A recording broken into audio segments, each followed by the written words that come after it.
నమస్తే, welcome to Sakshi sports. నేను మీ కృష్ణబాల. Team India T20 ప్రపంచ కప్ ఫైనల్లో అడుగుపెట్టింది. గురువారం జరిగిన రెండో సెమీఫైనల్ పోరులో ఇంగ్లాండ్ను 7 పరుగుల తేడాతో ఓడించి భారత్ ఘన విజయం సాధించింది. భారత జట్టు ఓవరాల్గా 4వసారి వరుసగా రెండోసారి ఫైనల్ టికెట్ దక్కించుకుంది.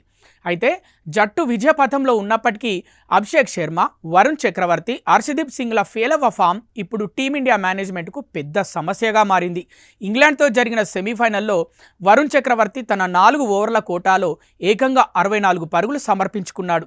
అతనికి దక్కింది కేవలం ఒకే వికెట్.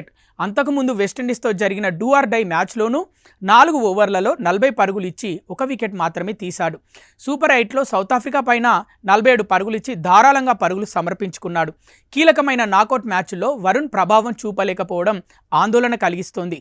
ఫైనల్లో అతని స్థానంలో అనుభవజ్ఞుడైన కుల్దీప్ యాదవ్ మెరుగైన ప్రత్యామ్నాయం కావచ్చు. ఇక అభిషేక్ శర్మకు ఈ టీ20 వరల్డ్ కప్ ఓ పీడ కలలా మారింది. ఇప్పటి వరకు ఆడిన 7 ఇన్నింగ్స్లో అతను కేవలం 89 పరుగులు మాత్రమే చేశాడు. గ్రూప్ స్టేజ్లో ఆడిన 3 మ్యాచ్ల్లోనూ అతను కనీసం ఖాతా తెరవకుండానే డక్అవుట్ అయి వెనుదిరగడం గమనార్హం. జింబాబ్వేపై 55 పరుగులు చేసి ఫామ్లోకి వచ్చినట్లు కనిపించినా ఆ తర్వాత వెస్టిండీస్ సెమీస్లో ఇంగ్లాండ్పై మళ్లీ విఫలమయ్యాడు. ఫైనల్లోనూ అభిషేక్ స్థానంలో ఫినిషర్ రింకు సింగ్ను జట్టులోకి తీసుకుంటే బ్యాటింగ్ లైనప్ మరింత బలోపేతం అవుతుంది. అలాగే హర్షదీప్ సింగ్ ఇటీవల ఫామ్ కూడా భారత జట్టుకు ఆందోళన కలిగిస్తోంది. ఇంగ్లాండ్పై సెమీఫైనల్లో అతను 4 ఓవర్లలో 51 పరుగులు ఇచ్చాడు. వెస్టిండీస్తో జరిగిన కీలక మ్యాచ్లోనూ వికెట్ తీయకుండానే 43 పరుగులు సమర్పించుకున్నాడు. టీమిండియా ప్రస్తుతం 5 ప్రధాన బౌలర్లతోనే ఆడుతుంది.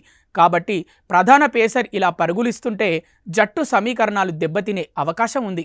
ఫైనల్లో హర్షదీప్ స్థానంలో మహమ్మద్ సిరాజ్ వంటి అనుభవజ్ఞుణ్ణి తీసుకోవడం శ్రేయస్కరం.